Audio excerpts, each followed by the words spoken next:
Halo, selamat datang di podcast Ngobrol Santai bersama dokter spesialis Rumah Sakit Sumber Waras, Jakarta. Sebelumnya perkenalkan, saya Dr. Pratiwi yang akan menjadi host pada episode kali ini. Nah, pada episode kali ini kita akan membahas mengenai suatu penyakit yang sering banget pasti kamu alami nih, terutama buat kamu yang sering makan asam, makan pedas, dan juga sering punya stres nih, yaitu kita akan membahas mengenai GERD.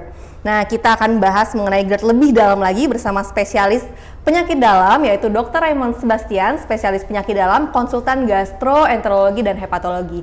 Selamat pagi, dokter. Selamat pagi, Dokter Tiwi. Gimana kabarnya? Gimana kabarnya, dok? Aku baik, dok. Alhamdulillah. Baik, dok. Nah, dok, kita akan ngobrolin tentang penyakit GERD ya, dok ya. Dimana memang kita tahu kayaknya sekarang tuh apa-apa kalau sakit ulu hati bilangnya, aduh saya punya GERD nih. GERD nih, stres GERD nih gitu, dok. Nah, bisa nggak, dok, dokter berikan kami gambaran sebenarnya GERD itu apa sih, dok? Oke, GERD itu sebenarnya atau pada orang awam bisa disebut penyakit asam lambung. Nah, penyakit asam lambung ini bisa disebabkan karena adanya aliran balik dari lambung yang naik ke kerongkongan. Nah, ini kadang-kadang menyebabkan orang bisa berasa seperti dadanya sakit, dadanya terbakar gitu. Nah, ini kadang-kadang memang mengganggu gitu, dan ini memang umum pada masyarakat kita. Oh, oke, dok. Jadi memang sering banget ya, dok ya, dialamin sama pasien-pasien. Nah, kira-kira penyebabnya tuh apa sih, dok, masalah ini? Secara garis besar, secara dominan penyebabnya adalah suatu kelemahan di sphincter. Jadi antara esofagus sama lambung itu harusnya ada klep yang harusnya menutup. Tapi pada orang-orang tertentu klepnya itu kendor. Jadi sehingga asam lambungnya mempunyai aliran balik ke dada, bahkan sampai ke mulut seperti itu. Oke, dok. Nah, katanya nih banyak yang nyangka, nyeri ulu hati, dada panas, terbakar, katanya, jangan-jangan jantung nih, jangan-jangan lambung nih. Kira-kira apa, dok, yang bedain kita, biar kita tuh mungkin orang-orang nggak takut, wah jantung nih atau apa nih gitu, dok. Yang membedakannya kira-kira apa dan penyebabnya tuh kok bisa sih, dok, gejalanya mirip gitu, dok? Iya. Jadi memang seringkali mungkin Dokter Tiwi pernah dengar kadang-kadang ada orang atau berita di masyarakat bilang ada orang yang meninggal karena asam lambung gitu ya. Sebenarnya asam lambung tidak pernah membunuh tuh gitu, tidak pernah menyebabkan kematian gitu. Nah, yang menyebabkan kematian biasanya memang adalah penyakit jantung.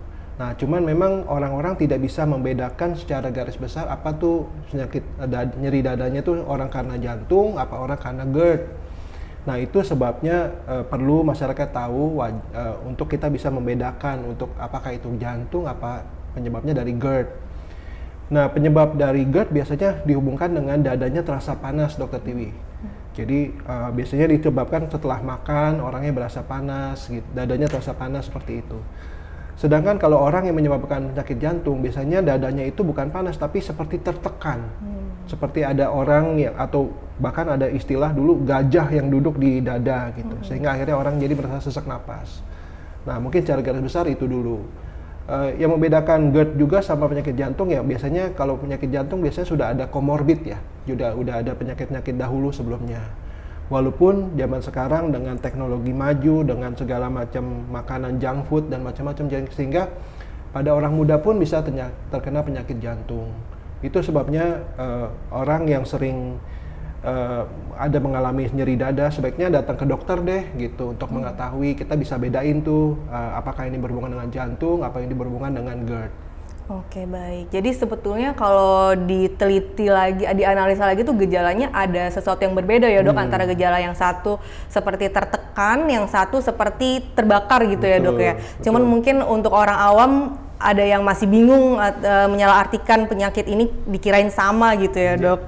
Baik. Nah, dok, apakah betul, dok, bahwa stres atau misalnya insomnia atau kurang tidur itu menyebabkan masalah lambung atau GERD ini, dok? Iya. GERD itu sebagian besar memang ada dua penyebab yang utama, Dokter Tiwi. Jadi ada sebutnya GERD karena penyakit organik, ada juga GERD penyakit fungsional. Penyakit organik memang disebabkan GERD itu ada masalah di lambungnya. Misalnya ada luka di lambungnya, ada kuman di lambungnya, sehingga asam lambungnya berlebih, sehingga timbullah aliran balik seperti yang tadi saya jelaskan. Tapi sering juga GERD itu adalah fungsional aja tuh, misalnya ada pemicu, misalnya ada makanan-makanan tertentu yang memang mempengaruhi produksi asam lambung, kadang-kadang juga mempengaruhi klepnya itu, sehingga akhirnya gejalanya jadi mirip-mirip gitu. Nah, orang awam sering mengasumsikan dirinya itu bahwa semuanya itu berhubungan sama fungsional gitu. Oh, saya kena GERD ini karena makanan, saya kena GERD ini karena stres gitu. Memang benar, stres itu sendiri pun menyebabkan fungsi gerakan lambungnya, gerakan ususnya itu jadi lebih lambat.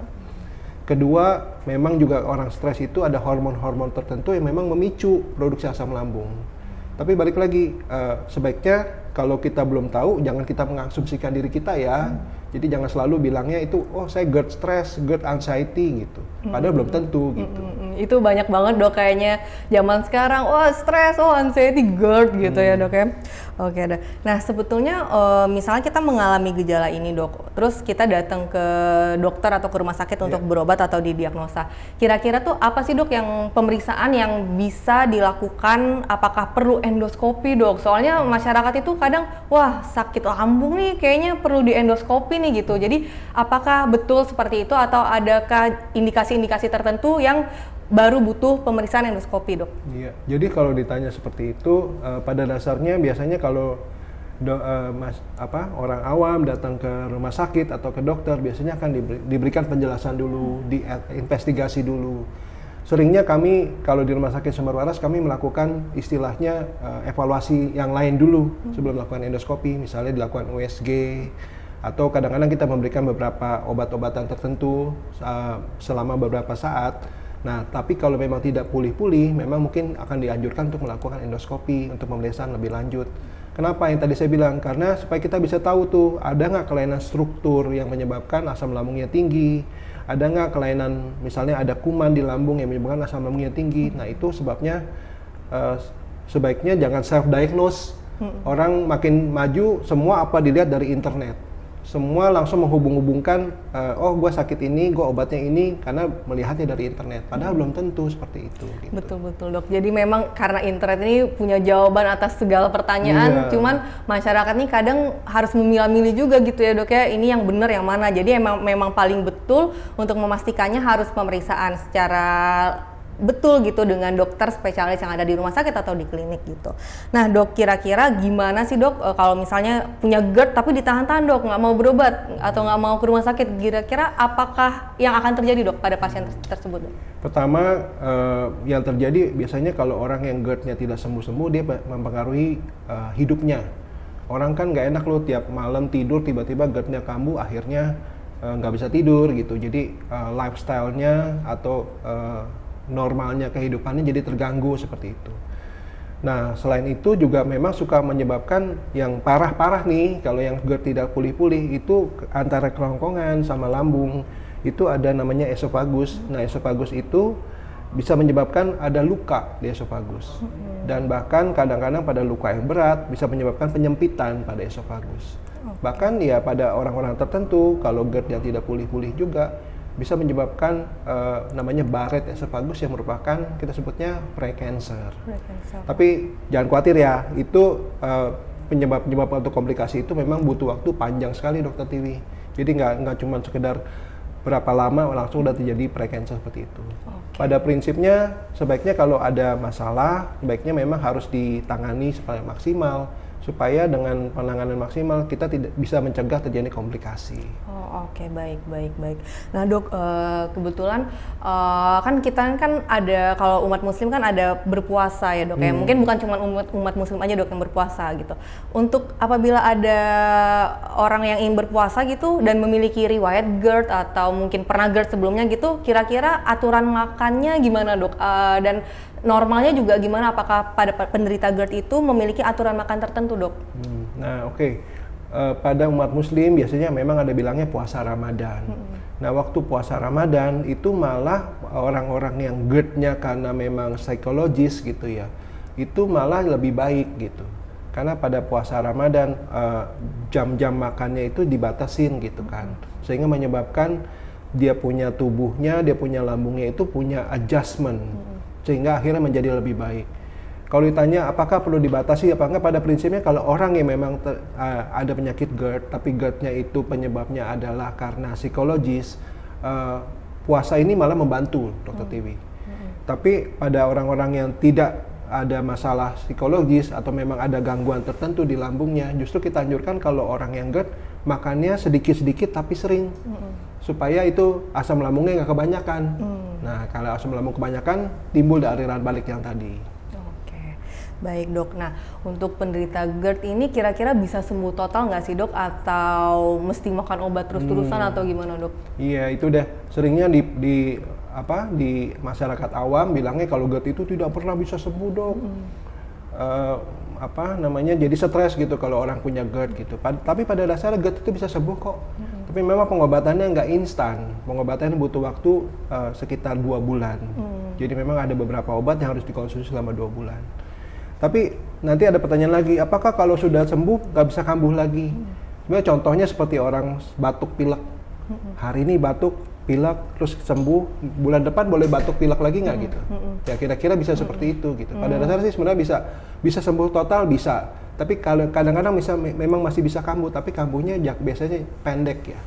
Biasanya juga nggak berat gitu kondisinya. Jadi sebetulnya faktor lifestyle, pola makan, kebiasaan makan itu juga sangat mempengaruhi ya dok ya? Banget. Oke deh. Nah dok, kira-kira nih dok, kapan sih, kan kita tahu nih masyarakat kita itu kadang males ya dok berobat ke dokter atau ke rumah sakit gitu ya dok. Mungkin takut atau mungkin males ngantri atau apa gitu dok. Nah kira-kira kapan sih dok harus banget nih kita untuk memeriksakan diri kita ke dokter gitu dok? Kalau di Rumah Sakit Sumber Waras mah kami semua welcome ya. Semua pasien datang ke kita pasti tangani dengan baik. Tapi memang ada beberapa di rumah sakit, maksudnya kalau pada masyarakat awam, kadang-kadang kita memang bisa beli beberapa obat-obatan dulu dokter Tiwi. Misalnya golongan antasida atau golongan sukralfat gitu. Tapi biasanya obat-obat yang beli di warung seperti itu yang memang tugas obat itu gunanya untuk menetralkan asam lambung. Tapi biasanya pengobatan temporari. Jadi memang belum bisa sembuh sempurna gitu. Jadi memang sebaiknya datang ke rumah sakit dan kami bisa menangani lebih maksimal. Baik dokter, terima kasih dok atas semua informasi dan ilmunya mengenai GERD ini gitu. Jadi untuk sesi terakhir ini dok, kira-kira ada pesan-pesan nggak dok untuk para sahabat Rumah Sakit Sumber Waras Jakarta nih dok mengenai GERD ini gitu dok? Iya, para sahabat Rumah Sakit Sumber Waras, prinsipnya untuk menghindari penyakit GERD, tentunya kita harus memperbaiki lifestyle. Jadi makan nggak boleh terburu-buru, jadi makan harus ngunyahnya harus banyak gitu. Nah, terus makan juga jangan sekaligus kenyang gitu. Makan kalau bisa makannya sedikit-sedikit tapi sering. Karena itu akan mengurangi beban si lambung untuk supaya nggak kepenuhan lambungnya gitu, supaya tidak ada aliran balik gitu. Dan yang akhirnya adalah ya hindarin stres, terus harus banyak aktivitas, terutama berolahraga, itu akan membantu untuk mengurangi atau memperbaiki gejala GERD. Baiklah kalau begitu, terima kasih Dokter Raymond atas informasi, atas ilmunya yang sangat dalam dan mungkin sangat bermanfaat mungkin bagi sahabat-sahabat kita yang nonton podcast ini gitu. Semoga ilmu yang kita dapatkan pada hari ini bermanfaat, dan juga pasien-pasien juga jangan takut untuk berobat ke dokter kalau misalnya ada sesuatu yang kelainan gitu ya, terutama misalnya masalah GERD ini gitu. Baiklah kalau begitu, berakhir sudah podcast pada episode kali ini. Terima kasih telah menonton. Nantikan podcast Ngobrol Santai bersama dokter spesialis Rumah Sakit Sumber Waras Jakarta selanjutnya. Terima kasih. Terima kasih.